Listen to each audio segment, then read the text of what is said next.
Hi guys, and welcome to this week's video back in the woodlands. I'm hoping that this video will certainly appeal to anybody that might be struggling with their woodland photography.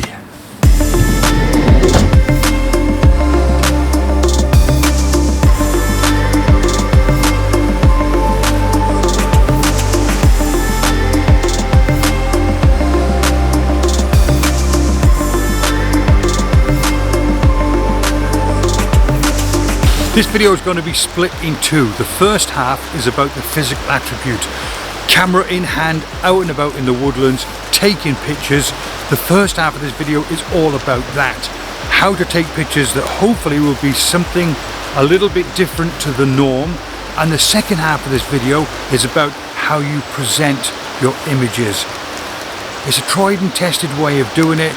It's cool, but it also looks very professional as well. More importantly than that, it's very easy to do. Now, we all know when you come into the woodlands, it's a very chaotic place. And as every good photographer will tell you, and I've made videos on this in the past, when you walk into a woodland, it's about trying to organize the chaos, trying to find an element of organization in what is otherwise known as a chaotic environment. But what about if you turned it around? What about if you use the chaos to your advantage? So in other words, instead of trying to tame the chaos, why not photograph the chaos and show the chaos off? So let the chaos be the theme of your photography.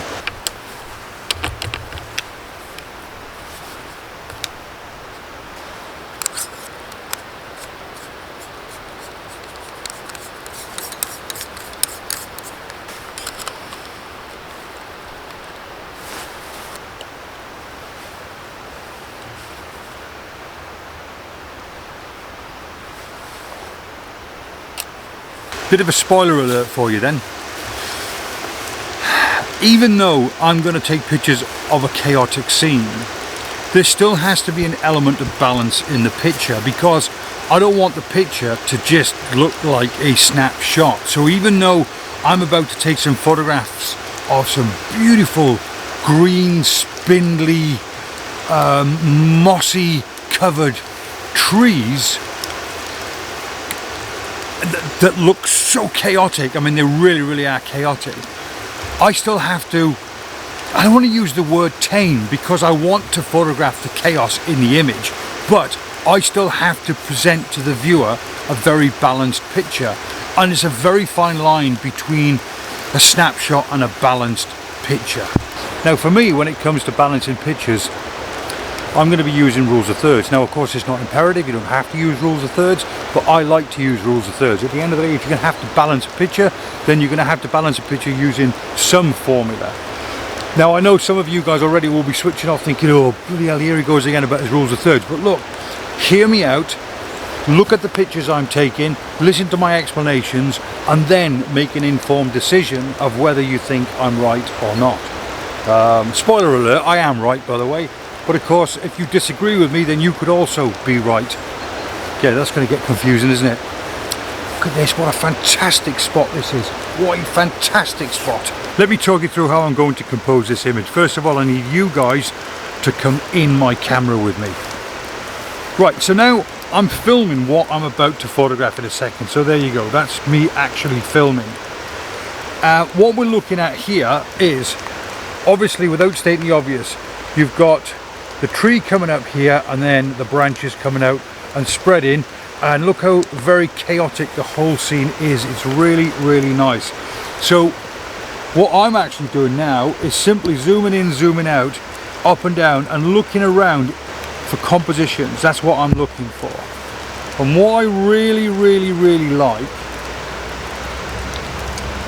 is something like that. Oh, isn't that just fantastic? Now, yes, it's chaotic, but let me explain how I'm balancing this picture to make it look something other than just a snapshot. Okay, so what we've got is the main focal point, without stating the obvious, that tree coming up here, and it's situated on the bottom right hand side, and it branches out left into the frame, and that to me balances up really, really well. Now, looking at compositions, I might zoom in a bit closer. I might even pop something like that. Look at that, that's a terrific shot. So that would, not sure if that's shaking. Look at that there, that's a terrific shot. That would definitely work. Again, it's all very chaotic, but it makes sense. You've got that diagonal branch coming from the bottom right hand side of the frame and moving up there through to the left hand side of the frame, and that sits quite nice.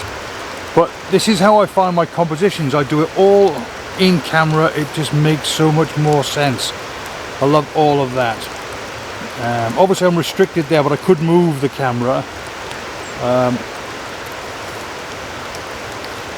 Let's hold that there.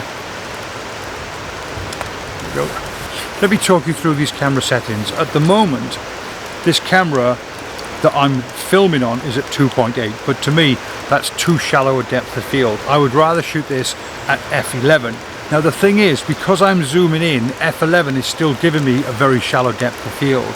And what I mean by that is, even though f11 ordinarily would make everything, would render everything in focus from pretty much tippy toes to as far as the eye can see, so as a landscape photographer it's generally the aperture of choice, f11, but in this instance, because I'm zooming in, the shallow depth of field will always be exaggerated. It's just like moving closer to a subject. In actual fact, I made a video on that, so I'll put a card up there and I'll leave a link in the description as well to me explaining how your depth of field works, in terms of, you know, it does change dramatically when you zoom in or when you physically move closer to a subject. Anyway, having said that, I would shoot this at f11. I would make sure I would probably focus on this point here, because the viewer's eye is going to be drawn in there, and I might even focus up here as well and focus stack, because like I said, even though it's f11, there's going to be that's going to create a very shallow depth of field, and it's a balancing game. It's a balancing act between how much you want in focus and how much you require out of focus. Yeah, but I really like that. That's quite nice. I'm not sure about this. There's a tiny bit up there that's a little bit distracting. I might zoom in there ever so slightly, or zoom out like that. That might work. Let's see if I can just move that up. Okay, I think that would work. Tiny little mark here. Yeah, if I get my finger right, there's a tiny little mark there in the corner, but I can remove that in post-production. But I really like that. Not sure if that's actually in focus, because I'm looking on the back of the camera, but there you go. Let me give you a bit of a tip as well. When we're taking shots like this, I love this. What I'm trying to portray is the green moss. I think the green moss stands out and is beautiful. But what I'm going to do is I'm going to underexpose the image. Now I can underexpose the image in camera, or of course if you're shooting raw you can underexpose the image in post-production. It's not really a problem. For the purpose of this exercise, I'm just going to reduce my ISO down, and what happens is you can now see the image, obviously without stating the obvious, is getting darker, but now the green is starting to pop, and I really like that. I think that's really cool. And all I'm going to do now is, let's go back up and make it a little bit brighter just so I can see what I'm doing. And all I'm going to do now is look in through the viewfinder, zoom in, zoom out, and basically have a look for other compositions. I mean, ordinarily, look at that. You know, that's a very interesting shot. That's a very interesting shot. Just point your camera at chaos, look in the viewfinder, whether you're holding your camera or whether you're looking on the back of your live view. Move the camera around and just look for compositions. It's just dead simple. But isn't it great? That chaos is just gorgeous. Right, let me very quickly talk you through these settings. Those settings there were the settings that I was using when I was filming. ISO 640 because it's not very bright and my aperture was really wide open, and I was forced to shoot with a wide open aperture simply because my shutter speed was stuck at a 50th of a second. But now I'm obviously in picture taking mode. Let's go through my normal procedure. Well, I said what's important is my depth of field, so I'm going to change my aperture first. So I'm going to change that up to f11, and like I said earlier, that will still give me a shallow depth of field because I'm zooming in. My ISO, I want to turn my ISO down. I'll probably turn it down to about ISO 200. Now obviously there's my histogram, and you can see it's very dark because my shutter speed's at 50th of a second. So all I'm now going to do is slow my shutter speed down and then watch my histogram, and of course watch my light meter. Slow my shutter speed down, slow it down, slow it down, slow it down until I probably get to about a 1/6 of a second there. And that is looking, if I turn all that mess off there, that's looking pretty cool. I really like that. Of course I can underexpose it if I want to underexpose it. All I need to do is to increase my shutter speed to bring the light down. But let's just leave it like that. My histogram is perfect. I could push the histogram a bit more and make it brighter to bring out more detail, as you can see there, but I don't want to. And the reason why I'm saying that is because ultimately I want to darken the image, which I'll probably do in post-production because I really want to show off the green moss on the trees. So that's everything set up there. I like that composition. Balance, well, my balance is level at the moment, pretty much level. However, because there isn't a horizon, if I wanted to cheat ever so slightly, if I wanted to tilt the camera to make the tree lean in or to make the tree lean out, then of course you can do. It's not really a problem because there isn't a horizon. So now you can really do what you want and get it absolutely spot on. Get it so it's right for you. Anyway, that's how it looks. So all I'm now going to do is, of course I could focus manually. That's the point there where I know the viewer's eye will be drawn into. This is the main area. Let's focus on that there, press it, count 1, 2, and then we'll take a picture. And that looks absolutely stunning. And I'm probably going to look at something like this branch here. Let's have a look. Just going to make sure that I'm focused on that there as well. I just want to give myself a few options in post-production. That's all. If I want to focus stack the images, I'm struggling to pick that up. So let's put my focusing on to manual.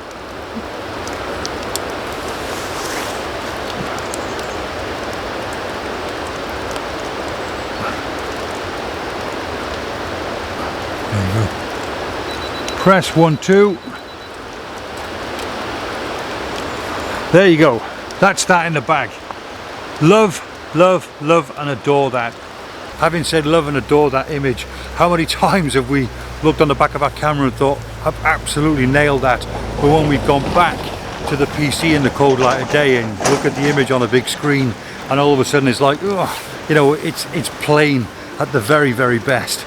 But yeah, so fingers crossed for that one because that does look cool, and hopefully it's a great example or a great first shot to show off my thought process of going into the woods and photographing chaos.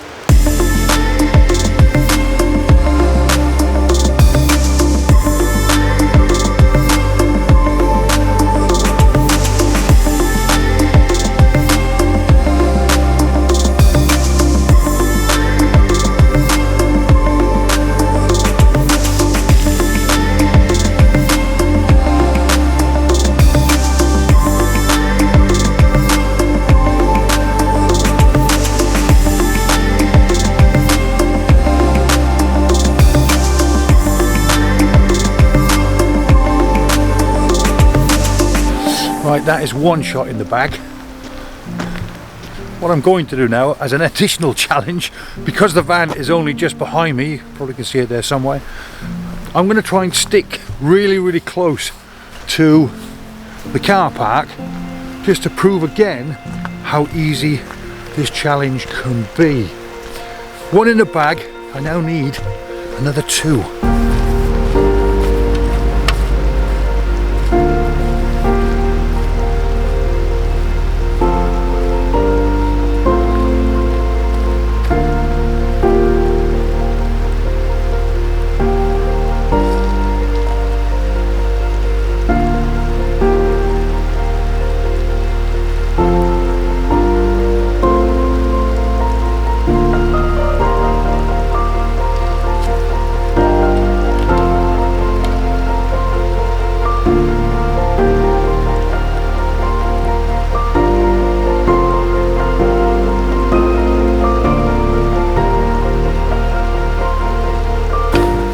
Raining every time I come into the woods, but it just goes to show it's a great time to come into the woods. Ordinarily, what else can you do with your camera, especially as a landscape photographer, when you're out and about, when it's tipping down with rain? Okay, it's not tipping down with rain, but it's still raining nonetheless, and the skies are really non-plus, just a blanket white sky. It's blooming awful.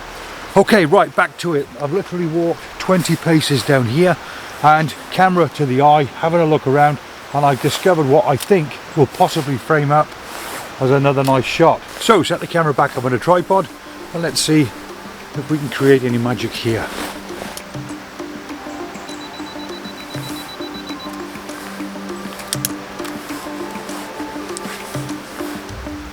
Do you know, that looks really nice. I am really happy with that.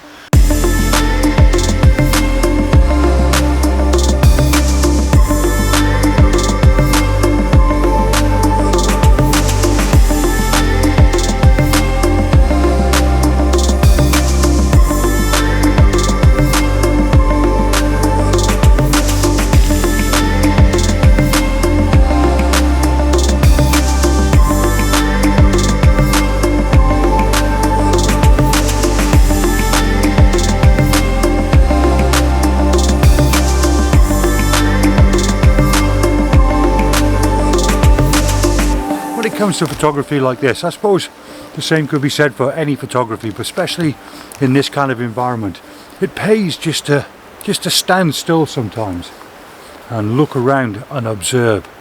But don't just look, try and see.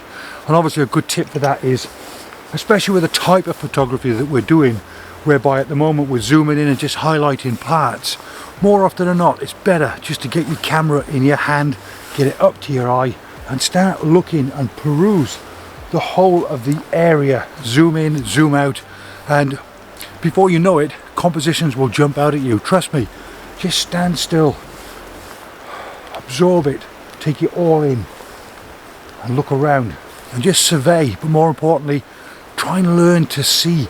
It really isn't difficult. I know I've said it before, but woodland photography is really easy, and hopefully doing it this way, photographing the chaos rather than trying to tame the chaos, is helping you and giving you some ideas. Because at the moment, you know, we can't travel very far. When I say we can't travel very far, so it's just a great idea. Grab your camera, take the dog for a walk into the woodlands, whatever, but just learn to see, take your time and absorb it. That's exactly what I'm doing right now.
That behind me, for instance, just look at that for a shot on its own.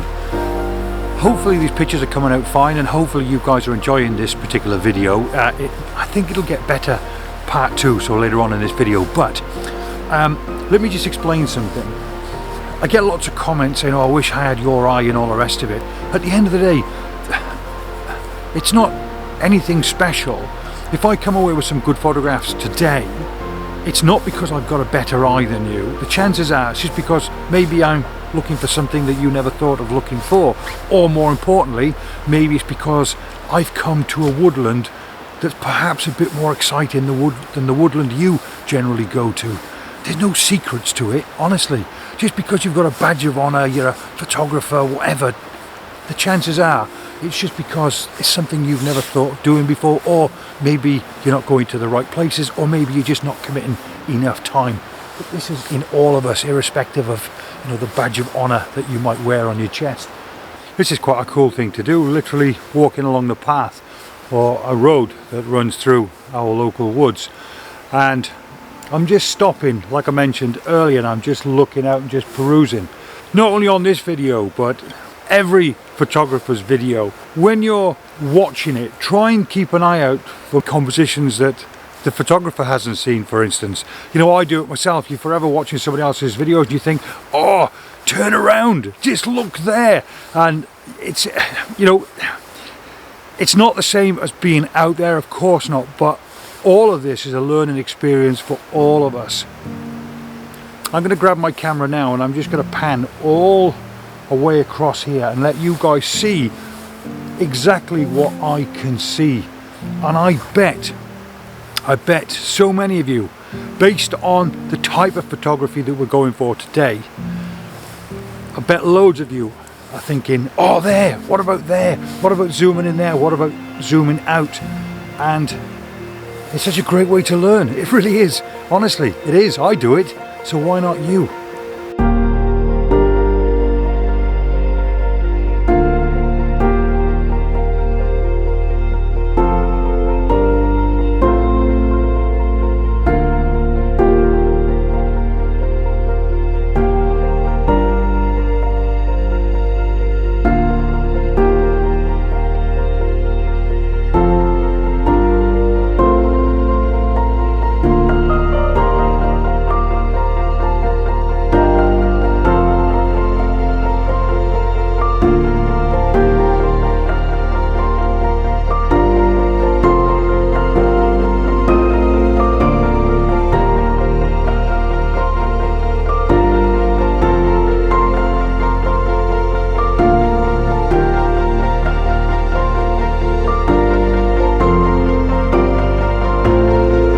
I think that pretty much wraps up part 1. So just to summarize again, into the woods, looking for something a little bit different, closer up, not quite abstract, we'll cover that on another video, but certainly closer up and photographing the chaos as opposed to try and organize it.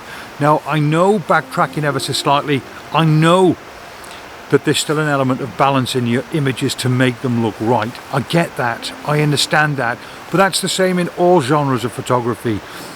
Balance works, okay? Sometimes, you know, imbalance works as well. Go against the norm, go against all of the rules, I get that.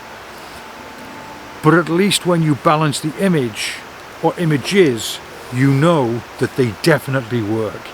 But of course, you know, hey ho, get out with your camera, and it's all about experimenting. But this is great because you can do this pretty much in any woodland. Maybe if you're lucky enough, you can do this in your back garden as well.